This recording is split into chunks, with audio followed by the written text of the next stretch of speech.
Hello student, good morning. आज हम next chapter की शुरुआत करने जा रहे हैं। 10th क्लास का हिस्ट्री का जो थर्ड चैप्टर है, भूमंडलीकृत विश्व का बनना। इस चैप्टर की शुरुआत करने जा रहे हैं और जहां इसमें हम बात करते हैं विश्व में किस प्रकार से वैश्वीकरण है, उसके प्रभाव हैं। आर्थिक महामंदी की जो बात की गई है विश्व में, जो आई थी 1929 से लेकर 33 तक जो रही है, भारत पर क्या प्रभाव है, अमेरिका पर क्या प्रभाव है। जो व्यापार रहा है विभिन्न देशों का आपस में, उनके बीच किस तरह के जो संबंध हैं वो कायम हुए हैं। तो इन सब के विषय में बात की गई है। अर्थव्यवस्था पर क्या प्रभाव पड़े हैं,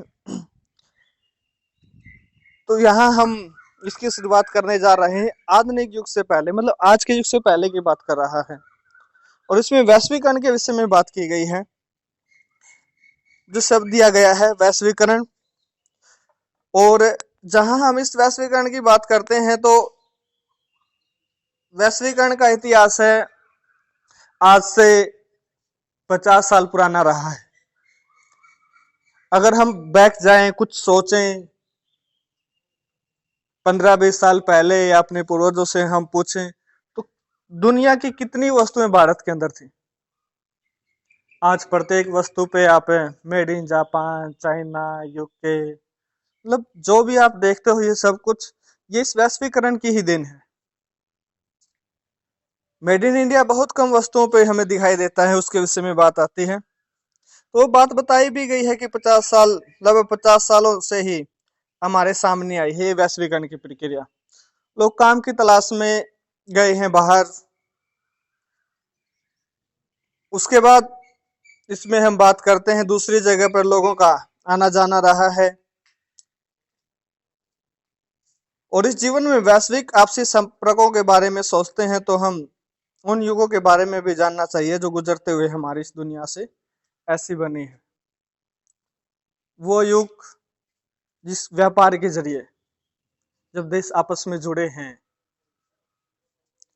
व्यापारिक मार्ग की खोज के लिए हम कोलंबस की बात करते हैं, वास्को डी गामा की बात करते हैं, जिन्होंने व्यापारिक मार्गों की खोज की है। ये उस दुनिया की बात कर रहा है, उस समय की बात यहाँ आपसे कहना चाहता है। आगे बात करते हैं इतिहास के हर दौर में मानव समाज एक दूसरे से ज्यादा नजदीक आते गए हैं। और वो सब किसकी वजह से हो पाया है? व्यापार के जरिए हो पाया है। इस काल में से ही यात्री, व्यापारी, पुजारी और तीर्थ यात्री ज्ञान, अवसरों और आध्यात्मिक शांति के लिए या उत्पीड़न, यातनापूर्ण जीवन से बचने के लिए दूर दूर तक यात्राओं पर जाते रहे हैं। जैसे हम हमारे धार्मिक गुरुओं की बात करते हैं, जैन बौद्ध धर्म की बात करते हैं, जिस किस प्रकार से दूसरे धर्मों में, दूसरे देशों में उस धर्म का प्रचार और प्रसार हो पाया है।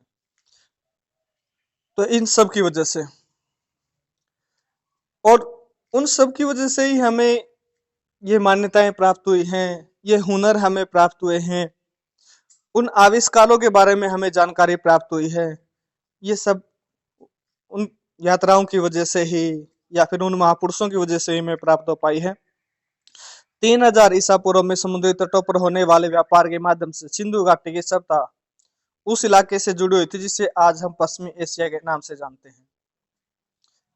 हजारों साल से ही, ज्यादा समय से मालदीव के समुद्र में पाई जाने वाली कोडियां, जिन्हें पैसा या मुद्रा के रूप में इस्तेमाल किया जाता था, चीन और पूर्वी अफ्रीका तक पहुंचती रही है। और ये किसके जरिए? ये व्यापार के जरिए ही ऐसा हो पाया है, यात्राओं के जरिए ही। जो यात्री गए हैं तो अपने साथ ये सारी वस्तुएं लेके गए हैं।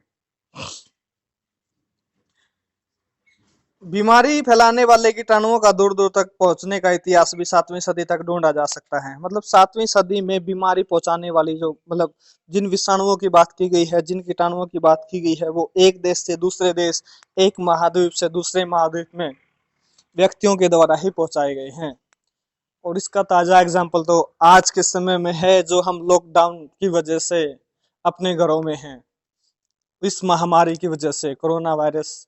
ये एक इसी विषाणुओं की बात कर रहा है, क्योंकि पहले चेचक की महामारी आई है, आप तो नहीं जानते, लेकिन हम भी नहीं थे। 1918 की बात आती है वो, जब चेचक की महामारी है प्लेग की महामारी है, जब उस समय फैली है।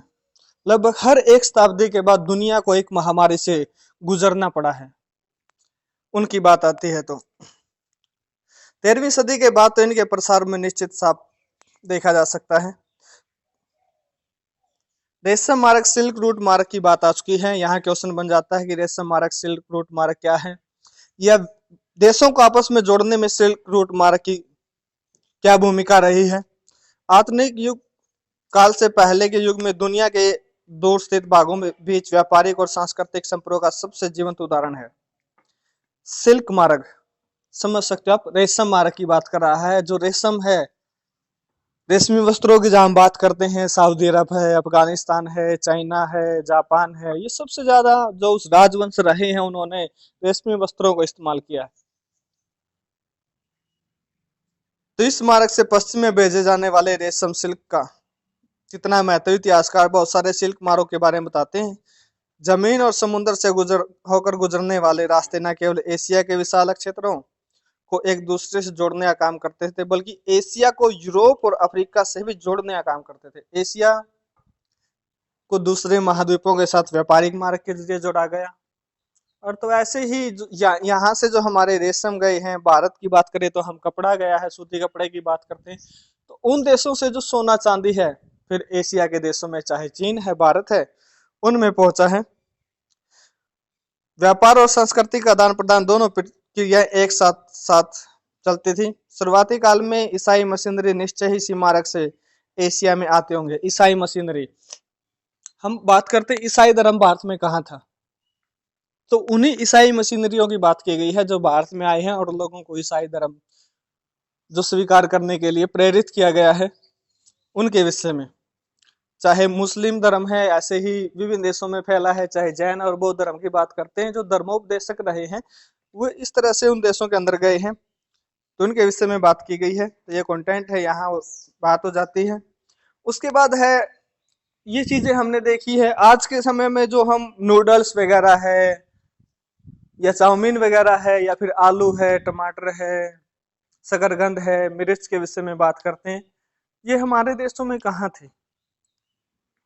ये तो जो यात्री आए हैं वो बीज है भारत में बो गए या कहीं और है, मतलब वो अपने साथ इस तरह की वस्तुएं लेके आए हैं, तो जिनका प्रचलन है फिर उनको देखकर उस तरह की कृषि है भारत के अंदर की जाने लगी है। आज के समय में हम किस तरह की जो वैज्ञानिक तकनीकों का इस्तेमाल कर रहे हैं कृषि के लिए, वो क्या हम दूसरे देशों के अंदर जो किसान जाते हैं वो देखते हैं, सर्वे करते हैं या फिर उन पर परीक्षण करते हैं, तब उन्हें अपनाया जाता है। उसके विषय में ऐसी बातें दी गई हैं। हमारे खाद्य पदार्थ दूसरे देशों से बीच सांस्कृतिक आदान प्रदान के कई उदाहरण है। जब भी व्यापारी और मुसाफिर किसी नए देश में जाते थे तो जाने अनजाने वहां नई फसलों के बीज बोआते थे। संभव है कि दुनिया के विभिन्न भागों में मिलने वाले झटपट तैयार होने वाले खाद्य पदार्थों को साझा स्रोत रहे हैं। स्पेन के एथी के विषय में बात करते हैं, नूडल्स के विषय में बात करते हैं। स्पेन के एथी की जहां बात आती है तो ये किस्म से जो हमारा बर्गर है उस तरह का जो तैयार होने वाला एक व्यंजन है उसके विषय में बात आती है। और 19 स्पेन के एथी का जन्म संभव है। पास्ता अरब यात्रियों के साथ 5वीं सदी में सिसिली पहुंचा और अब इटली का ही एक टापू भी नाम दिया गया है उसको, सिसिली जो टापू है। इसी तरह के आहार भारत और जापान में भी पाए जाते हैं, इसलिए हो सकता है कि यह ना जान सके कि उनका जन्म कैसे हुआ। फिर भी अनुमानों के आधार पर कह सकते हैं कि दूसरे देशों की सांस्कृतिक लेन देन या फिर व्यापार जो होता रहा है उसके जरिए पहुंचते रहे हैं।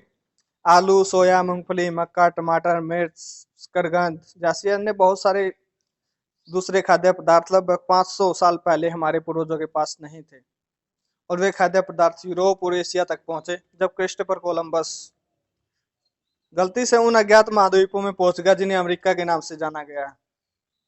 और अमेरिका की स्टोरी के विषय में बात की है, क्रिस्टोफर कोलंबस ने इसके व्यापारिक मार्ग की खोज की है।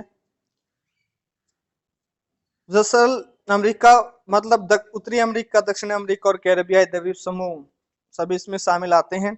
इसमें खाद्य पदार्थ अमेरिका के मूल निवासी अमेरिकन इंडियनों से हमारे पास आए हैं। अमेरिकन इंडियन जब अंग्रेजों के द्वारा भारतीयों को गुलाम बनाकर अमेरिका ले जाया गया है और वहां बसाया गया है, अगर कहें तो वहां काम के लिए उन्हें ले जाया गया था, और वहीं के वो निवासी बन जाते हैं, तो उन्हें अमेरिकन इंडियन कहा गया है।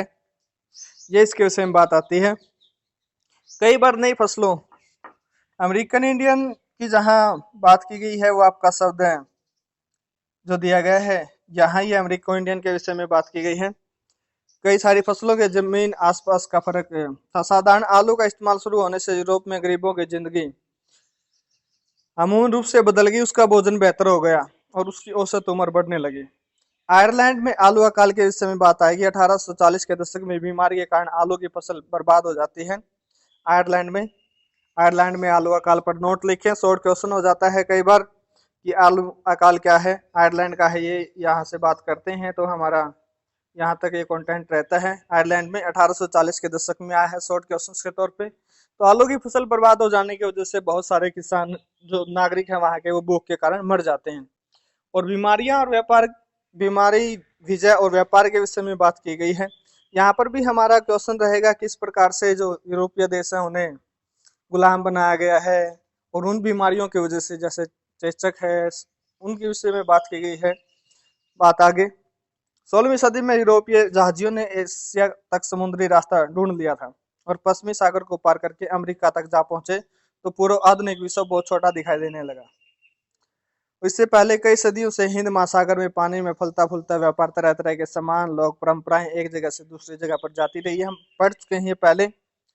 और भारतीय उपमहाद्वीप इन प्रवाहों के रास्ते से एक अहम बिंदु था। पूरे नेटवर्क में इस इलाके का भारी महत्व था और यूरोपियों के दाखिले से आवाजाही को बढ़ाने में प्रवाहों को दिशा में यूरोप में तरफ मुड़ने लगी है।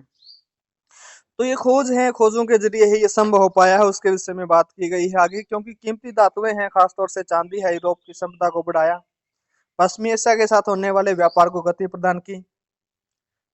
और 17वीं सदी की जहां बात हम करते हैं, आते आते यूरोप में, दक्षिणी अमेरिका में धन संपदा के बारे में तरह तरह के किस्से वो बनने लगे हैं। दक्षिण अमेरिका की हमने बात की है तो एल डोरेडो, यहाँ शॉर्ट क्वेश्चंस की बात आती है कि एल डोरेडो क्या है।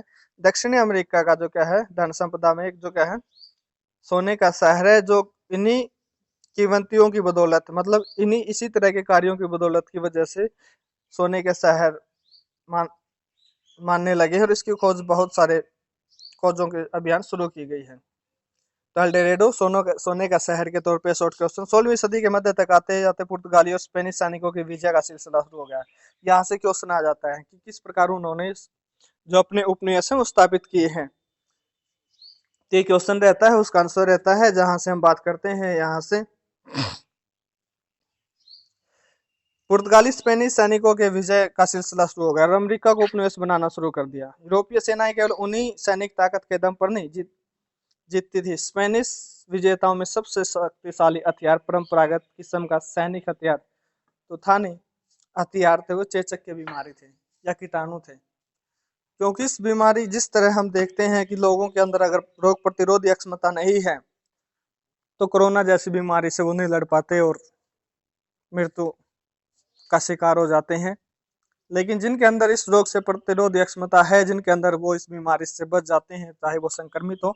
ऐसा ही यहाँ है, क्योंकि अमेरिका महाद्वीप के जो देश रहे हैं, अमेरिका रहा है, वहाँ के लोगों के अंदर रोग प्रतिरोधी क्षमता नहीं थी इससे लड़ने की, जिसकी वजह से वो बिना किसी लड़ाई के ही उनके गुलाम बन जाते हैं, शिकार हो जाते हैं। और जैसे हम चाइना की बात करते हैं, वहाँ इतने केस हैं वो कवर हुए हैं, सच्चाई है या झूठ है हम कुछ नहीं जानते, लेकिन कवरिंग वहाँ बहुत ज्यादा दिखाई गई है। और हरियाणा से ही हम ले सकते हैं, हमारे यहाँ पर भी जो रोग प्रतिरोधक क्षमता लोगों की अच्छी है, बेहतर है, मौतें हैं वो कम है, लेकिन कवरिंग ज्यादा है। तो ये रोग प्रतिरोधक क्षमता हमारे अंदर है, जिस वजह से ये सब संभव हो पाया है। तो इससे आप समझ सकते हो इस एग्जाम्पल से। यहाँ तो हथियार और चेचक जैसे कीटाणु थे स्पेनिश सैनिक और अफसरों के साथ वहां जहां पहुंचे। लाखों साल से दुनिया के अलग थलग रहने के कारण अमेरिका के लोगों में शरीर में लड़ने बीमारी के रोग प्रतिरोधी क्षमता नहीं थी। फलस्वरूप नए स्थान चेचक मारक साबित हो, और इस कारण संक्रमण शुरू होने से बीमारी पूरे महाद्वीप में फैल जाती है, जैसे आज पूरी दुनिया में फैली हुई है। तो ये इसका कारण बनती है, जिसके विषय में बात की गई है। तो ऐसे ही वो उन पर अपना आधिपत्य जमा लेते हैं, उस तरह उन्हें जीत लेते हैं। तो हमारा ये कॉन्सेप्ट यहाँ समाप्त हो जाता है। हम आगे कॉन्सेप्ट में बात करेंगे 19वीं सदी के विषय में। तब तक आप सबका धन्यवाद, अलविदा।